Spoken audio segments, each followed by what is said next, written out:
தமிழ்நாட்டில் திராவிட முன்னேற்ற கழகம் பெறுகிற வெற்றி, அந்த வெற்றி உலகெங்கும் எதிரொலிக்கும் பொழுது மோடியினுடைய ஆட்சி கவிழப் போகிறது என்கிற செய்தியும் நமக்கு வரும். நாடாளுமன்றத்தில் திடு திப்பென்று 3 வேளாண் மசோதாக்களை கொண்டு வந்து 2 சபைகளிலும் நிறைவேற்றி அதை ஏற்க முடியாத விவசாய பெருங்குடி மக்கள் இன்றைக்கு தலைநகர் டெல்லியில் 120 நாட்களாக போராடி கொண்டிருக்கிறார்கள். படிச்சு பார்க்கவே எடப்பாடிக்கு தெரியாது. இவன் கம்பராமாயணத்தை சேக்கலார் எழுதுனான்னு சொல்லிட்டு இருக்கான். இவனை புத்தக திருவிழாவுக்கு வேற கூப்பிடுறாங்க.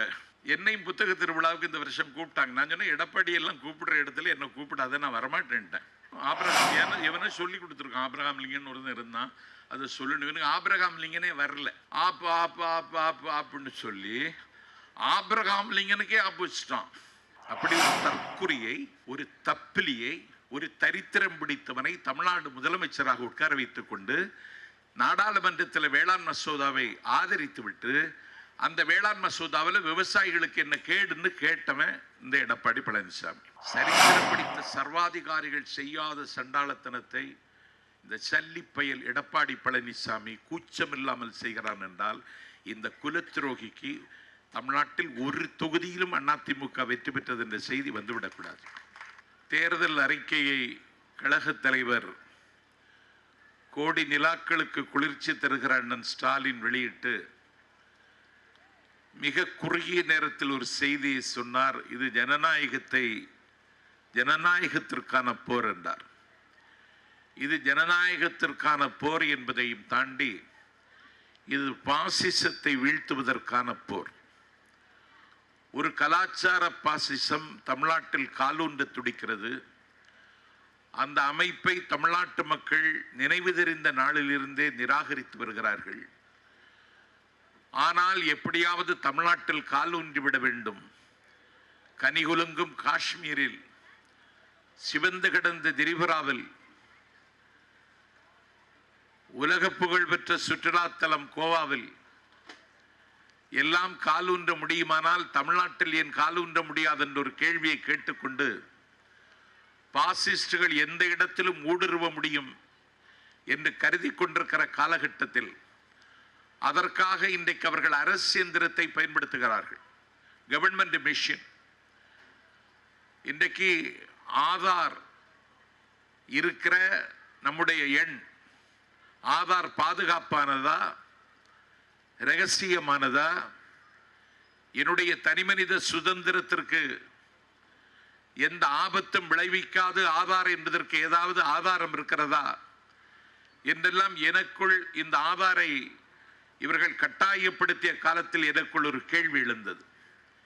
இன்றைக்கு புதுவை வாக்காளர்கள் அனைவருடைய ஆதார் எண்களையும் எடுத்து அந்த எண்ணுக்கு தொடர்பு கொண்டு இன்றைக்கு பிஜேபி கட்சி ஒரு பிரச்சாரத்தை செய்து வருகிறது. அது இன்றைக்கு வழக்காக நீதிமன்றத்தில் இருக்கிறது. உயர் நீதிமன்றத்தினுடைய நீதியரசரே இந்த வழக்கு முடிகிற வரை புதுவை சட்டமன்ற தொகுதிக்கான பொது தேர்தலை நிறுத்திவிடலாமா என்று கேள்வி கேட்கக்கூடிய அளவுக்கு நிலைமை புதுவையில் மோசமாகி இருக்கிறது. அதனால் மிகுந்த எச்சரிக்கையோடும் மிகுந்த விழிப்புணர்ச்சியோடும் விளைந்து கிடக்கிறது நெல். இதை வெட்டுக்கிளிகள் விழுங்கி விடாமல் பாதுகாத்து, ஆகவே இது தமிழ்நாட்டில் இல்லாவிட்டால் சைதாப்பேட்டையில் மட்டும் நடைபெறுகிற தேர்தல் அல்ல. தமிழ்நாட்டில் திராவிட முன்னேற்ற கழகம் பெறுகிற வெற்றி, அந்த வெற்றி உலகெங்கும் எதிரொலிக்கும் பொழுது மோடியினுடைய ஆட்சி கவிழப் போகிறது என்கிற செய்தியும் நமக்கு வரும். அதற்கான முன்னெடுப்புகளை தொடங்குவதற்கான ஒரு உதயகாலம் ஏப்ரல் திங்கள், மே திங்கள் 2ஆம் தேதிக்கு பிறகு நம்முடைய தேர்தல் முடிவு வந்ததற்கு வந்துவிடும். ஏனென்றால் அதற்கான சூழலை இன்றைக்கு அவர்களே உருவாக்குகிறார்கள். நான் தம்பிங் மெஜாரிட்டி, அறுதி பெரும்பான்மையில் இருக்கிற என்னுடைய மோடியின் அரசாங்கத்திற்கு எப்படி ஆபத்து வரும் என்று கேட்டுவிடக்கூடாது. நீயே இந்த நாட்டில் மாற்று கட்சியை சார்ந்தவர்களை உன்னுடைய கட்சியில் சேர்த்துக் கொள்வாயானால் பாரதிய ஜனதா கட்சியில் இருப்பவர்கள் இன்னொரு கட்சிக்கு தாவி உன்னுடைய அரசாங்கத்தினுடைய பெரும்பான்மையை சின்னாபின்னப்படுத்துவதற்கு எவ்வளவு நேரமாகும் என்பதை யோசிக்க வேண்டும். The time is the greatest decision. விதைப்பதற்கு ஒரு காலம் உண்டு என்றால் அறுப்பதற்கும் ஒரு காலம் உண்டு. ஜனநாயகத்தை நம்பாத உங்களுக்கு அப்படி ஒரு ஆபத்து வர இருக்கிறது என்பதையும் நான் பிஜேபிக்கு இந்த கூட்டத்தின் வாயிலாக எச்சரிக்கை கடமைப்பட்டிருக்கிறேன். இன்றைக்கு ஏன் இது இந்தியாவிற்கான தேர்தல் என்றால், இந்தியாவில் வெறும் 34% வாக்குகளை பெற்றவர்கள் இந்திய துணைக்கண்டத்தின் ஆட்சி அதிகாரத்தை உட்கார்ந்து அனுபவிப்பது மட்டுமல்ல, நாட்டு மக்களுக்கு ஒரு அழுத்தத்தை கொடுப்பது மட்டுமல்ல, தமிழ் இந்திய மக்களினுடைய வாழ்வாதாரத்திற்கு வேட்டு வைப்பது மட்டுமல்ல, ஜனநாயகத்தையே மதிக்காமல் கருப்பு சட்டங்களை கொண்டு வந்து நிறைவேற்றுகிறார்கள். கருப்பு சட்டங்களை கொண்டு வந்து நிறைவேற்றியதனுடைய விளைவு 3 வேளாண் மசோதாக்களை கொண்டு வந்து, எப்போது? கொரோனா காலத்தில். நம்முடைய உயிருக்கு உத்தரவாதம் இல்லை, நாம் மரணத்தின் வாசலுக்கு விரைந்து கொண்டிருக்கிறோம் என்ற அச்சம் நம்மை உருக்கி கொண்டிருந்த காலத்தில் விவசாய பெருமக்களிடத்திலேயே விவாதிக்காமல், எதிர்கட்சிகளிடத்தில் இப்படி ஒரு மசோதாவை அறிமுகம் செய்ய போகிறேன் என்பதையே சொல்லாமல், நாடாளுமன்றத்தில் திடு திப்பென்று 3 வேளாண் மசோதாக்களை கொண்டு வந்து 2 சபைகளிலும் நிறைவேற்றி, அதை ஏற்க முடியாத விவசாய பெருங்குடி மக்கள் இன்றைக்கு தலைநகர் டெல்லியில் 120 நாட்களாக போராடி கொண்டிருக்கிறார்கள். ஒரு நாள் 2 நாள் அல்ல. வால்கா நதிக்கரை ஓரத்தில் நடந்திருக்கின்ற மாவீரன் லெனின் தலைமையில் நடந்த யுக புரட்சியை நான் படித்திருக்கிறேன். சின்னஞ்சிறிய பட்டுப்பூச்சிகளின் பிரதேசம் வியட்நாமில் பெரிய ஏகாதிபத்தியத்தை வீழ்த்துவதற்கென்றைக்கு மகத்தான தலைவன் ஹோசிமி நடத்திய போராட்டத்தை நான் படித்திருக்கின்றேன். மஞ்சள் நதிக்கரையில் அன்றைக்கு ஷியாங் சேக்கினுடைய சாம்ராஜ்யத்தை சாய்ப்பதற்கு ஒரு விலை மதிக்க முடியாத போராட்டத்தை, துப்பாக்கியில் இருந்து அதிகாரம் பெறுகிறது என்று சொன்ன மாவோ நடத்திய போராட்டத்தை நான் படித்திருக்கின்றேன். 1965 ஆதிக்க இந்திக்கு எதிராக அன்னை தமிழகத்தில் நடந்த புரட்சியை நான் படித்திருக்கின்றேன்.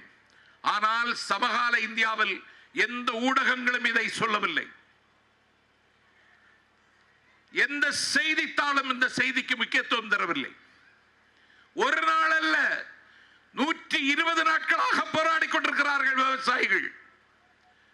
120 நாட்களாக போராடி கொண்டிருக்கிற விவசாயிகள் டெல்லிக்குள்ளே வந்தால் அவர்கள் வராமல் தடுப்பதற்காக 17 அடி பள்ளத்தை டெல்லி சாலையில் தோண்டினார்கள். 17 அடி பள்ளத்தை தோண்டியது மட்டுமல்ல, விவசாயிகள் போராடுகிற இடத்தில் மின் இணைப்பை துண்டித்தார்கள், தண்ணீர் இணைப்பை துண்டித்தார்கள், அதையும் தாண்டி இணையத்தையும் துண்டித்தார்கள். கொடுமையிலும் கொடுமை இணையத்தை துண்டிப்பது. கோட்டூரம் கூட்டத்திற்கு தம்பி சண்முகத்தோடு வந்து கொண்டிருக்கிறேன் என்று பகுதி கழகத்தினுடைய செயலாளர் துரைராஜுக்கு நான் தொலைபேசியில் தொடர்பு கொண்டு அவர் எடுக்காவிட்டால் எனக்கு அப்பொழுதே இரத்த கொதிப்பு ஏறிவிடும். ஆகவே இணையத்தை துண்டிப்பது என்பது இதயத்தை துண்டிப்பது மாதிரி துண்டித்தார்கள். ஆனாலும் விவசாயிகள் நிராயுதபாணியாக நின்றும் 120 நாட்களாக போராடுகிறார்கள்.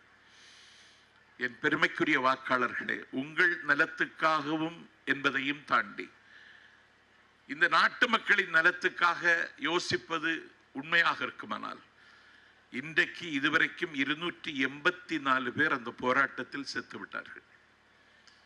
ஒரே ஒரு கருப்பனைத்தான் அமெரிக்காவில் கொண்டார்கள். அவனுடைய தொண்டை குடியில் பூட்ஸ் காலை வைத்து ட்ரம்பின் போலீஸ் அழுத்தியது. அவன் மூச்சு விட முடியாமல் திணறினான்.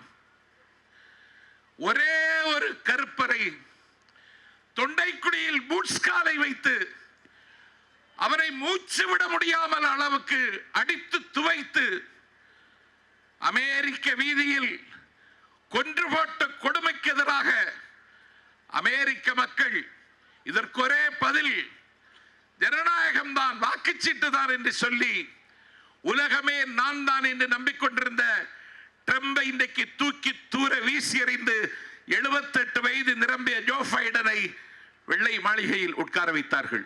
ஒருவனை கொன்றதற்கு. எத்தனை பேர் கொண்டிருக்கான்? 284 பேரை கொண்டிருக்கிறார்கள். சரி,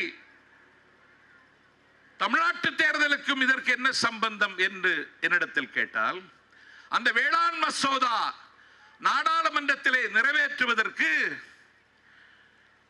வாக்களித்ததும் வாய்ப்பளித்ததும் எடப்பாடி கம்பெனி. இந்த கம்பெனி மட்டும் அதை ஆதரிக்காவிட்டால் நாடாளுமன்றத்தில் வேளாண் மசோதா நிறைவேறி இருக்காது. வேளாண் மசோதா இந்தியாவில் இருக்கிற வேளாண் குடிமக்களுக்கு மிகுந்த ஆபத்தானது. அவர்கள் உழுது பயிரிடுகிற நிலத்துக்கே அவர்கள் உரிமை கொண்டாட முடியாத அபாயம் வரும் என்று இந்திய துணைக்கண்டத்தில் முதலில் எச்சரித்தவன் அறிவாலயத்தில் இருக்கிற எங்கள் தலைவன் அண்ணன் ஸ்டாலின். அப்போது யாரும் அதை கண்டுகொள்ளவில்லை. இன்றைக்கு வேளாண் சட்டத்தை படிச்சு பார்க்கவே எடப்பாடிக்கு தெரியாது. இவன் கம்பராமாயணத்தை சேக்கலார் எழுதுனான்னு சொல்லிட்டு இருக்கான். இவனை புத்தக திருவிழாவுக்கு வேற கூப்பிடுறாங்க. என்னையும் புத்தக திருவிழாவுக்கு இந்த வருஷம் கூப்பிட்டாங்க. நான் சொன்னேன், எடப்பாடி எல்லாம் கூப்பிடுற இடத்துல என்ன கூப்பிடாத, நான் வரமாட்டேன்ட்டேன். இவனை கூப்பிடுறாங்க. இவன் அங்கே போய் ஆபிரகாம் லிங்கன் அப்படின்னு சொல்லணும். ஆபிரகாம் இவனை சொல்லி கொடுத்துருக்கான். ஆபிரகாம் லிங்கன் ஒருத்தன் இருந்தான், அதை சொல்லணும். இவனுக்கு ஆபிரகாம் லிங்கனே வரல. ஆப்பு ஆப்பு ஆப்பு ஆப்பு ஆப்புன்னு சொல்லி ஆபிரகாம் லிங்கனுக்கே ஆப்பு வச்சுட்டான். ஆல்பர்ட் ஐன்ஸ்டீன் ஒரு சயின்டிஸ்ட் இருக்கார், அவருக்கு பேரை சொல்லணும், இவனுக்கு வரல. பட் கடைசியில் ஆம்லெட் போட்டு பேச நிப்பட்டான். அப்படி ஒரு தற்குறியை, ஒரு தப்பிலியை, ஒரு தரித்திரம் பிடித்தவனை தமிழ்நாடு முதலமைச்சராக உட்கார வைத்துக் கொண்டு நாடாளுமன்றத்தில் வேளாண் மசோதாவை ஆதரித்து விட்டு, அந்த வேளாண் மசோதாவில் விவசாயிகளுக்கு என்ன கேடுன்னு கேட்டவன் இந்த எடப்பாடி பழனிசாமி. நான் கேட்கறது, கட்சி பொதுக்குழு கூடி ஆதரித்தீர்களா? அமைச்சரவை கூடி ஆதரித்தீர்களா? அதிமுக சட்டப்பேரவை உறுப்பினர்களை கூட்டி ஆதரிக்கிறது என்று முடிவெடுத்தீர்களா? எஸ்.ஆர். பாலசுப்ரமணியம் நாடாளுமன்ற மேலவை உறுப்பினர். அவர் ஏன் ஆதரித்தாய் என்று கேட்டால் அவர் சொன்னார், சென்னை கோட்டையிலிருந்து ஒரு டெபுட்டி செக்ரட்டரி இந்தியாவையே பாதிக்கின்ற, இந்தியாவில் 100 கோடி வேளாண்குடி பெருமக்களை அனாதையாக்குகின்ற ஒரு கொடுஞ்சட்டத்தை சென்னை சென்ட் ஜார்ஜ் கோட்டையில் இருக்கிற ஒரு டெபுட்டி செக்ரட்டரி சொன்னார். அதனால் ஓட்டு போட்டேன் என்று அதிமுகவினுடைய நாடாளுமன்ற மேலவை உறுப்பினர் எஸ்.ஆர். பாலசுப்ரமணியம் அன்றைக்கு சொன்னார். நான் என் நாட்குறிப்பில் பதிவு செய்து வைத்திருக்கிறேன். இந்த தேசத்தை உலுக்கப் போகிற ஒரு பிரச்சனையை இப்படி கையாளுகிறானே எடப்பாடி என்று நான் அன்றைக்கு என்னுடைய நாட்குறிப்பில் எழுதினேன். அதன் விளைவு இன்றைக்கு 284 பேர் செத்து விட்டார்கள். ஆகவே இந்த மசோதா நிறைவேறுவதற்கு மோடி மட்டும் காரணம் அல்ல, இந்த பாடியும் காரணம். இந்த 2 பயில்களுக்கும் பாடை கட்டுவதை தவிர இந்திய ஜனநாயகத்திற்கு விமர்சனம் இல்லை. அடுத்து குடியுரிமை திருத்த சட்டம். குடியுரிமை திருத்த சட்டம் வந்தபோது ஒரே நாளில் 19 லட்சம் பேர் அஸ்ஸாமில் நாடற்றவர்களாக ஆனார்கள். நாளைக்கு இங்கே இருக்கிற ஃபக்கீர், நாளைக்கு இங்கே இருக்கிற ஃபைசல், நாளைக்கு இங்கே இருக்கிற ஷாஜஹான், நாளைக்கு இங்கே இருக்கிற மும்தாஜ், நாளைக்கு இங்கே இருக்கிற அசீனா குடியுரிமை பெறுவதற்கும் இவர்கள் கட்டுப்பாடுகளை விதிப்பார்கள். அதனால் இந்தியா முழுவதும் ஒரு அறச்சீற்றம் எழுந்தது. குத்தீட்டிகளுடன், குண்டாந்தடிகளுடன், குழல் விளக்குகளுடன் இந்திய துணைக்கண்டத்தில் அந்த பல்கலைக்கழகத்தில் படிக்க வாய்ப்பு கிடைக்கவில்லை என்று நான் ஏங்குகின்ற ஜவஹர்லால் நேரு பல்கலைக்கழகத்தினுடைய துணைவேந்தர் ஒத்துழைப்போடு நடு நிசையில் நள்ளிரவில் நந்தவனத்துக்குள் நாய் நுழைந்தது மாதிரி, கரும்பு கொல்லைக்குள் காட்டெருமை நுழைந்தது மாதிரி RSS அடியாட்கள் பல்கலைக்கழகத்துக்குள் நுழைந்து இஸ்லாமான மாணவர்கள் யார் என்று அடையாளம் கண்டு அவர்களை சிரச்சேதம் செய்யாத குறையாக சித்திரவதை செய்தார்கள். பத்திரிகையில செய்தி வந்துச்சா? வரல. இன்னைக்கு இந்த 120 நாட்களாக நடைபெறுகிற போராட்டத்தை பற்றி ஊடகத்தில் விவாதிக்கிறானா? இல்ல. செய்தித்தாளில் தலையங்கம் எழுதுகிறானா? இல்ல. செய்தித்தாளில் சிறப்பு கட்டுரை எழுதுகிறானா? இல்ல. இந்தியா எங்கே போகிறது? நான் என்ன சொல்லுகிறேன், நீ என்ன வேணாலும் அனுபவிச்சுக்க, நீ என்ன அனுபவிக்கிறான்னு எனக்கு தெரியும். ஆனால் ஜனநாயகத்தை ஊனப்படுத்தலாமா? இன்னைக்கு எடப்பாடி பேசுறான், இன்னைக்கு தொண்டை ஒத்துழைக்கல, ஆனாலும் சொல்றான் திமுகவை அழிப்பதற்கு என்னுடைய உயிரையும் தருவேங்கிறான். நான் சொன்னேன், அதை முதல்ல தந்துரு. ஏன்னா திமுகவை அழிக்க முடியாது. இது டிராவிடியன் என்பது ஒரு செல். இது நான் இந்த மேடையில் நின்று பேசுவதற்கு இந்த உயிர் உள்ள செல். இது என்னுடைய கலாச்சாரத்தின் வேறாக இருக்கிற சொல். இது என்னுடைய மொழியின் ஆன்மாவாக இருக்கிற சொல்.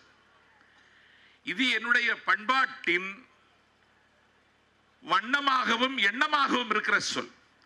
ஆகவே உலகம் அழிந்தாலும் திராவிடம் அழியாது என்பதனாலே திமுகவின் தேவை நாளும் அதிகமாகிறது. இப்ப இவன் என்ன சொல்றான்? திமுகவை அழிக்கணும் அப்படிங்கிறான். யார் சொல்லி சொல்றான்? மோடி சொல்லி சொல்றான். திமுகவை அழிப்பது பிஜேபி கட்சியினுடைய வேலை திட்டம், அவர்களுடைய ஒற்றை அஜெண்டா. தமிழ்நாட்டில் திமுக ஆட்சிக்கு வரக்கூடாது, ஸ்டாலின் முதலமைச்சராக கூடாது என்று ஒரு திட்டம் வைத்திருக்கிறார்கள்.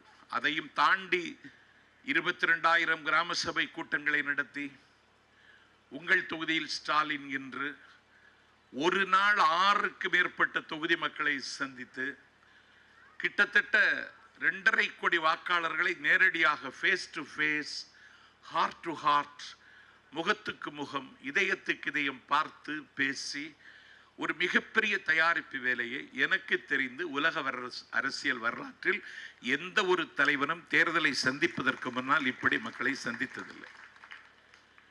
இப்ப முதலமைச்சர் ஆக வேண்டும் என்பதுதான் ஸ்டாலின் குறிக்கோளா என்றால் அதில்லை. ஏனென்றால் ஸ்டாலின் முதலமைச்சர் என்பதையும் விட உயரமான இடத்தில் இருப்பவர். அவர் திமுகவின் தலைவர் என்பது தமிழ்நாட்டின் முதலமைச்சர் என்பதை விட உயர்ந்த பதவி. அவர் முதலமைச்சர் ஆக வேண்டும் என்பது நம்முடைய முதலுக்கு மோசமாகாமல் இருக்க வேண்டுமானால் அவர் முதலமைச்சர் ஆவதை தவிர வேறு வழி இல்லை. அவரை வாழ்த்துவது கூட நாம் வாழ்வதற்காகத்தான். நமச்சிவாய வாழ்க, நாதன் தாழ் வாழ்க, இமைப்பொழுதும் என் நெஞ்சில் நீங்காதான் தாழ் வாழ்க என்று சொல்லி சிவபெருமானை இல்லது ஏற்றுக்கொண்ட இறைவனை வழிபாட்டில் நம்பிக்கை உள்ளவர்கள் வாழ்த்தினால் இவன் வாழ்த்தி கடவுள் வாழ்த்த போறானா? இல்லை. இவன் கடவுளை வாழ்த்துவதே தனக்காக நான் வாழ வேண்டும் என்றால் கடவுளை வாழ்த்த வேண்டும் என்ற முடிவுக்கு வருவது மாதிரி நாங்கள் ஸ்டாலினை வாழ்த்துவதும் கொண்டாடுவதும் நாங்கள் வாழ்வதற்காக, என் நிலமும் மண்ணும் வாழ்வதற்காகத்தான். அதனால வேற ஒன்றும் இல்லை. இப்ப என்ன ஆயிடுச்சுன்னா, ஒரே நாள் அஸ்ஸாமில் 19 லட்சம் பேர் நாடற்றவர்களானார்கள். யாருக்கு குடியுரிமை பிரச்சிட்டாங்கன்னா, இந்தியாவினுடைய ராஷ்டிரபதி குடியரசுத் தலைவராக இருந்த ஃபக்ருதீன் அலி அகமது அவர்களுடைய குடும்பத்து உறுப்பினர்களுக்கு குடியுரிமை இல்லைன்ட்டான். அப்ப நான் என்ன கேட்கிறேன், இன்னைக்கு வங்காளதேசத்துக்கு போயிருக்கார் மோடி. எதை தொட்டாலும் அது தொலைந்து போகும். பாடி எதை கை வைத்தாலும் அது காணாமல் போய்விடும். ராசியில உங்களுக்கு நம்பிக்கை இருக்கா இல்லையா, எனக்கு இருக்கா இல்லையாங்கிறது வேற. ராசி கெட்ட பயல்கள் இந்திய வரலாற்றில் சொன்னா ஒன்று மோடி, இன்னொன்று பாடி. இவன் வந்ததுக்கு பிறகு தமிழ்நாட்டில் என்னெல்லாம் வந்திருக்குன்னா, நிவர் புயல், ஒக்கி புயல், ரெவி புயல், கஜா புயல் அப்படின்னு புயல் வீசிக்கொண்டே இருக்கிறது. நான் இன்னைக்கு தொலைக்காட்சியை பார்த்துவிட்டு மேடைக்கு வருகிறேன். சத்தியமங்கலத்தில் சூறைக்காற்று வீசி 10 லட்சம் ஏக்கரில் பாழாய்ப்போன விவசாயி நட்டு வைத்த வாழை மரங்கள் எல்லாம் சாய்ந்து விட்டன என்ற செய்தி வாங்கி கொண்டுதான் நான் மேடைக்கு வருகிறேன். அப்ப ஒரே நேரத்தில் 19 லட்சம் பேர் நாடற்றவர்களாக ஆனார்கள். இவன் இந்த குடியுரிமை திருத்த சட்டத்தில் என்ன செய்துட்டான், ஆப்கானிஸ்தானத்தை சேர்த்தான். நான் கேட்கிறேன், ஆப்கானிஸ்தானத்தை நீ ஏன் சேர்த்த? பிரிட்டிஷ் இந்தியா காலத்திலேயே ஆப்கானிஸ்தான் கிடையாது. அண்டை இந்தியா, அண்டை நாடு என்கிற தகுதி அதுக்கு கிடையாது. பூட்டானில் இருக்கின்ற கிறிஸ்தவர்களுக்கு, சிலுவை சுமந்திருக்கிற கிறிஸ்தவர்களுக்கு பூட்டான்ல தேவாலயத்திற்கு போக முடியாது. சிலுவை சுமந்தவன் கோவிலுக்கு போனான்னா கொல்லப்படுவான். பூட்டான்ல அவன் தேவாலயத்திற்கு வர வேண்டும் என்றால் இந்தியாவுக்கு பாஸ்போர்ட் எடுத்துட்டு வரணும். அது மாதிரி நம்மோடு இணக்கமாக இருந்த தேசம் எந்த தேசம்? வங்காளதேசம். இணக்கமாக இருந்த வங்காளதேசம் நம்மோடு பொருளாதார உறவுகளை வைத்திருந்த வங்காளதேசத்தை சேர்த்ததுனால வங்காளத்துக்கும் இந்தியாவுக்குமான நல்லுறவு பாழ்பட்டது. இன்னைக்கு வங்காளதேசத்திற்கு பிரதமர் போயிருக்கிறார். மக்கள் எதிர்த்துட்டாங்க. நீ வரக்கூடாது என்று எதிர்த்தார்கள். எதிர்த்த மக்களின் மீது துப்பாக்கி சூடு. மோடி வங்காளதேசத்துக்கு வந்ததால் 4 பேர் துப்பாக்கி சூட்டில் இறந்தார்கள் என்ற ஈர செய்தியோடு தான் நான் இங்கே வருகிறேன். செத்துட்டான் 4 பேர். இதை கொண்டு வந்துட்டு இப்போ கொரோனா கோவிட்-19 தடுப்பூசி போட்டதற்கு பிறகு குடியுரிமை திருத்த சட்டத்தை நடைமுறைப்படுத்திய தீர்வோம் என்று இந்தியாவினுடைய உள்துறை அமைச்சர் அறிவிக்கிறார். அவன் ஒரு நரமாமிசம் கேட்கிறவன். இந்தியாவின் உள்துறை அமைச்சர் அவன் அதிகாரத்திற்கு வந்திருப்பதே இந்தியாவையே விலைக்கு வாங்கக்கூடிய அளவுக்கு இன்னைக்கு பணம் குவிச்சிட்டான்.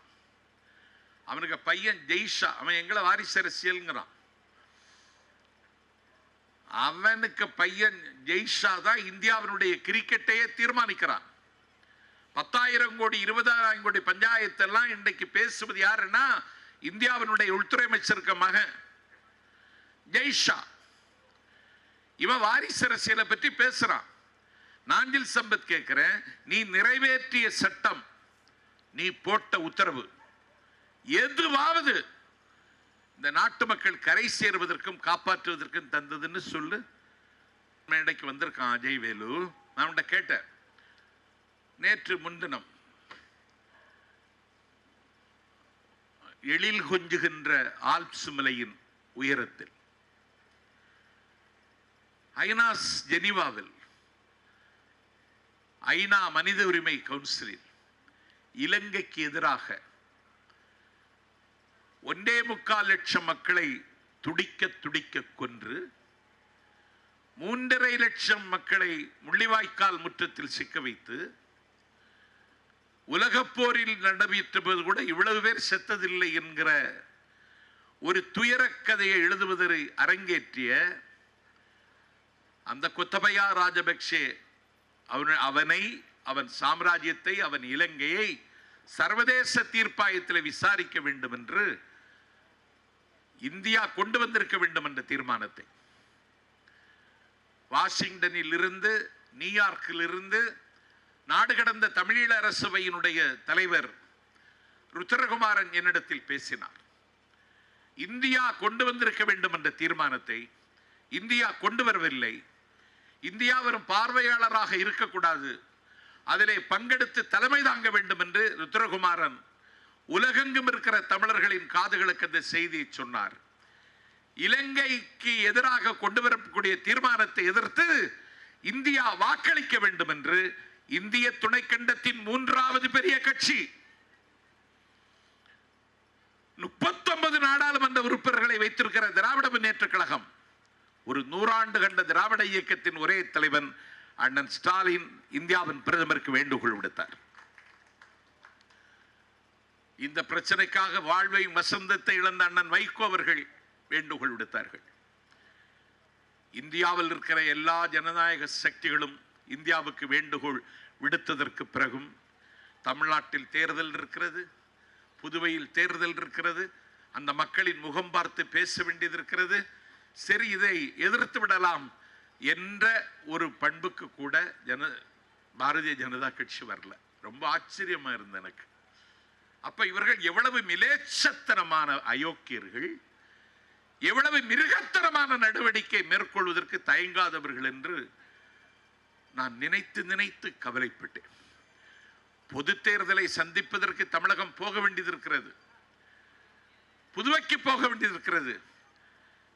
இலங்கைக்கு எதிராக கொண்டு வரக்கூடிய கண்டன தீர்மானத்தை நாம் ஆதரித்தால் அந்த மக்களிடத்தில் வாக்கு கேட்பதற்கு வாய்ப்பாக இருக்கும், வசதியாக இருக்கும் கூட யோசிக்கலையே. அண்ணா திராவிட முன்னேற்ற கழகத்தின் நாடாளுமன்ற உறுப்பினர் தம்பித்துரை நாடாளுமன்ற மேலவையில் இந்தியா இலங்கைக்கு எதிராக கொண்டு வரக்கூடிய தீர்மானத்தை எதிர்த்து வாக்களிக்க வேண்டும் என்று அவர் மேலவையில் பேசினார். அவர் பேச்சை நான் தொலைக்காட்சியில் கூர்ந்து கவனித்துக் கொண்டிருந்தேன். அந்த கட்சியில சீனியர் தம்பித்துரை தான். எடப்பாடி எல்லாம் இப்ப வந்தவன், இவன் யாருன்னே பல பேருக்கு தெரியாது. எடப்பாடியை தாண்டி இவனை யாருக்கும் தெரியாது. சைதாப்பேட்டை ரயில்வே ஸ்டேஷன்ல நின்னா போர்ட்டர்னு கூப்பிட்டுருவான். அதுதான் அவன் தகுதி. அந்த கட்சியினுடைய சீனியர் எம்ஜிஆர் காலத்தில் பாராளுமன்றத்தினுடைய துணை சபாநாயகர் அந்தஸ்தில் உட்கார வைக்கப்பட்ட ஒரு PhD ஆய்வு செய்த டாக்டர் தம்பித்துரை நாடாளுமன்றத்தில் பேசினார். நான் கேட்கிறேன், முதலமைச்சர் எடப்பாடி பழனிசாமிக்கு அவர் பேசியது தெரியுமா? துணை முதலமைச்சர் ஓ பன்னீர்செல்வம், அவன் ஒரு அகாய சூரன். 75,000 கோடி ரூபாய் சொத்து சேர்த்திருக்கான். அவன் உனக்கு தெரியுமா? அந்த கட்சி டெல்லி பிரதிநிதியாக காலமாக இருந்து வருகின்ற தம்பித்துரை பேசியதற்கு பிறகு அவர்களோடு தோழமை கொண்டிருக்கிறோம், அதிமுகவுக்கும் பாரதிய ஜனதாவுக்கும் உறவு என்று பேசிக் கொண்டிருக்கிற காலகட்டத்தில் அதிமுகவின் நாடாளுமன்ற குழுவின் தலைவர் அண்ணன் தம்பித்துரை நாடாளுமன்றத்தில் பேசியதை கூட காது கொடுத்து கேட்காமல் 22 நாடுகள், பிரான்ஸ், ஜெர்மனி, மாண்டினிக்ரோ உள்ளிட்ட 6 நாடுகள் கொண்டு வந்த தீர்மானத்தை என் பெருமைக்குரியவர்களே இன்றைக்கு 22 நாடுகள் ஆதரித்து அந்த தீர்மானம் நிறைவேற்றப்பட்டு சர்வதேச குற்றவாளி கூண்டில் இலங்கையை நிறுத்துகிற முயற்சி நடைபெறப் போகிறது. அந்த கொத்தபயா பட்சை கூண்டில் ஏற்றப்படுவானால் அந்த கூண்டில் ஏற்றுவதற்கான தீர்மானத்தை நாடாளுமன்றத்தில் திமுக தான் முன்மொழியும். அதற்கான நேரம் வந்துவிட்டது. என்ன செய்ய போறீங்க அப்படின்னு கேட்குறீங்களா?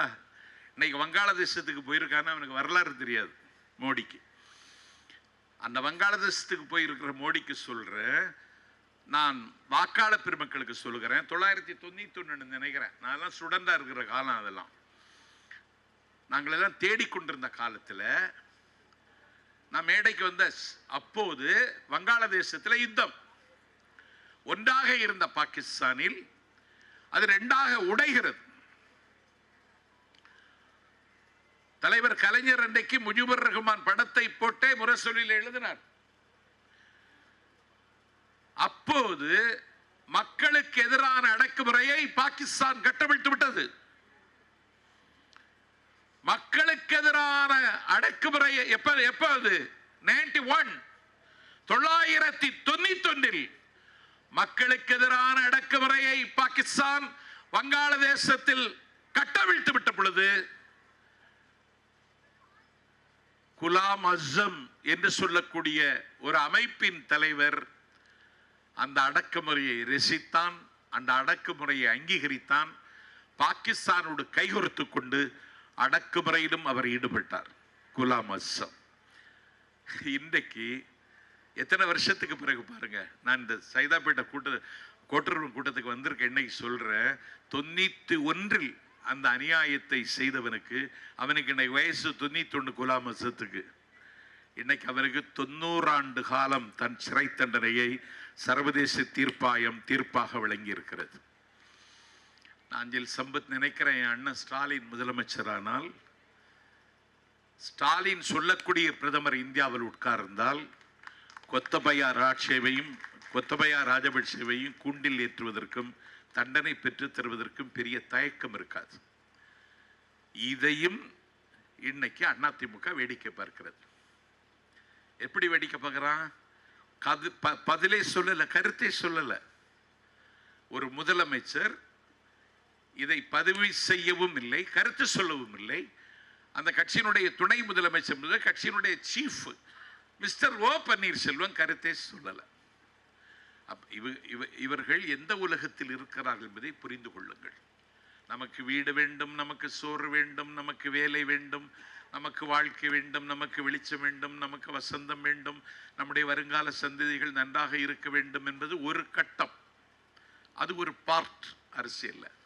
அதை தாண்டி என்னுடைய இனம், என்னுடைய மொழி, என்னுடைய ஜனநாயகம் இதெல்லாம் பாதுகாக்கப்பட வேண்டும் என்பது மிக முக்கியம். அதற்கு இன்னைக்கு தமிழ்நாட்டில் என்னாச்சு? மே 17 இயக்கத்தினுடைய தலைவர் திருமுருகன் காந்தி அவர் மெழுகுவர்த்தி ஏந்தி கடற்கரைக்கு வருகிறார். கைது செய்கிறார்கள்.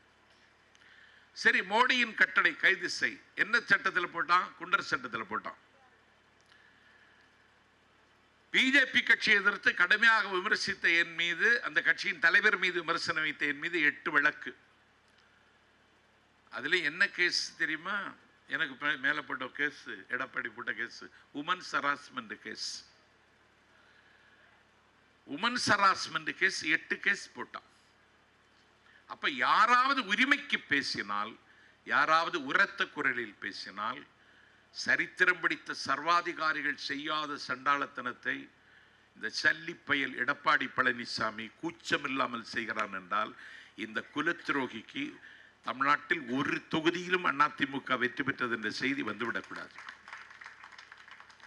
அதனால தான் ஒரு 10 மாற்று தங்கங்களை அடையாளம் கண்டு அண்ணன் ஸ்டாலின் வேட்பாளர்களை நிறுத்தி, வேட்பாளர் அறிவித்த மாத்திரத்திலே திமுக வெற்றி பெற்று விட்டது என்ற நம்பிக்கை நாட்டு மக்கள் மத்தியில் வந்தது. தேர்தல் அறிக்கை வந்ததற்கு பிறகு அதுதான் கதாநாயகன் என்கிற நம்பிக்கை மீண்டும் பூத்து சிரித்தது. இப்பொழுது கருத்து கணிப்பு என்கிற பெயரால் கணிக்கிறவர்கள் எல்லாம் திராவிட முன்னேற்ற கழகம் 180 இடங்கள். ஹிந்து ராம் அவன் பெரிய ஸ்காலர், அவன் பெரிய ஜீனியஸ். அந்த ஹிந்து ராம் என்கிற ஸ்காலர் ஜீனியஸ் அவர் நம்மை ஒப்புக்கொள்ளுகிற இடத்தில் இல்லை.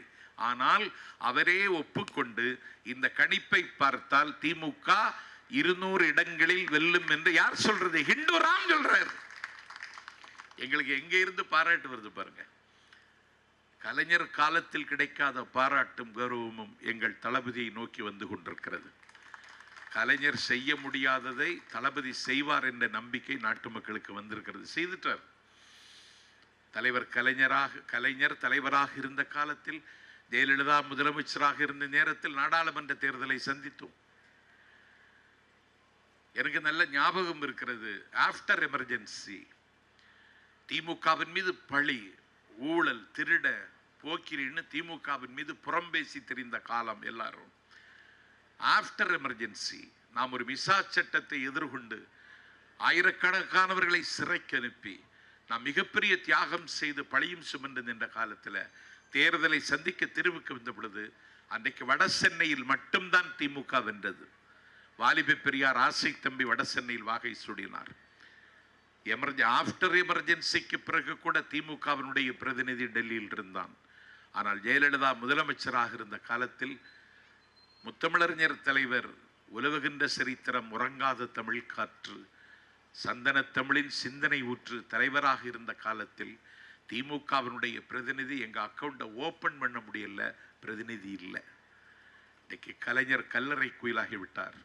அவர் இடத்தை இட்டு நிரப்புவது வேண்டும் என்ற வைராக்கியத்தோடு பயணம் ஏற்றுக்கொண்ட தலைவர் நாடாளுமன்ற தேர்தலை சந்தித்த பொழுது 39 இடங்களில் நின்று 40 இடங்களில் நின்று 39 இடங்களில் வென்று இந்தியாவினுடைய 3வது பெரிய கட்சி என்கிற சிகரத்தில் திமுகவை கொண்டு உட்கார வைத்திருக்கிறார்.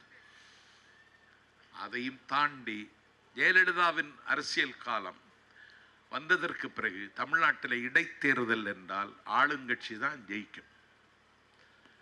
அது திமுகவாக இருந்தாலும் சரி, அதிமுகவாக இருந்தாலும் சரி. அப்படி ஒரு லாஜிக்கு, அப்படி ஒரு ஃபார்முலா, அப்படி ஒரு சிஸ்டத்தை தமிழ்நாட்டில் கிரியேட் பண்ணி வச்சுட்டாங்க. ஆளுங்கட்சி தான் ஜெயிக்கும்.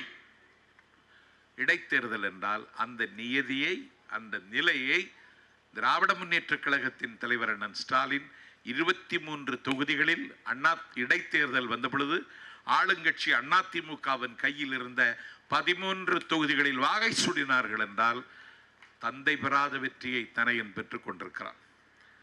அந்த மகத்தான வெற்றிக்கு முகம் தருகிற இன்னொரு அற்புதமான முயற்சி தான் இந்த சட்டமன்ற தேர்தல். என் கணிப்பு சரியாக இருக்கும் என்று நான் அன்றைக்கு பொய்ப்பட்டி நிகழ்ச்சியில் சொன்னதைப் போல நடைமுறைக்கு வருகிற நேரத்தில் நல்ல நிர்வாகி மாசு அவருக்கு கூட நான் அவருக்கு கூட ஒரு டிபேட்டில் போய் மாட்டி நான் திருன்னு விழித்தேன். அவர் மேயர் இருந்து அந்த அனுபவத்தோடு அவர் வந்தார். எனக்கு ஒன்றுமே தெரியாது. நான் திருன்னு விழித்தேன். அப்படி எல்லா தரவுகளையும் வைத்துக்கொண்டு எல்லா விவரங்களையும் தெரிந்து கொண்டு தன்னுடைய கண் பார்வைக்கு எதுவெல்லாம் அநியாயமோ அதையெல்லாம் கண்டித்து என்னுடைய கண்ணுக்கு முன்னால் யாரெல்லாம் துன்பப்படுகிறானோ அவனையெல்லாம் தொட்டு தூக்கி துலக்க வேண்டும் என்று நினைக்கின்ற ஒரு பெரிய மானுட பற்றாளன் சைதாப்பேட்டை களத்தில் நிற்கிறான். அவரே கும்பிட்ட கரத்தோடும் குளிர்ந்த முகத்தோடும் நிற்கிற அவருக்கு உதயசூரியன் சின்னத்தில் வாக்குகளை தாருங்கள். நீங்கள் பறக்க வேண்டும் என்று விரும்பினால் அவர் உங்களுக்கு புறாவிடமிருந்து இறக்கை வாங்கி தருவார்.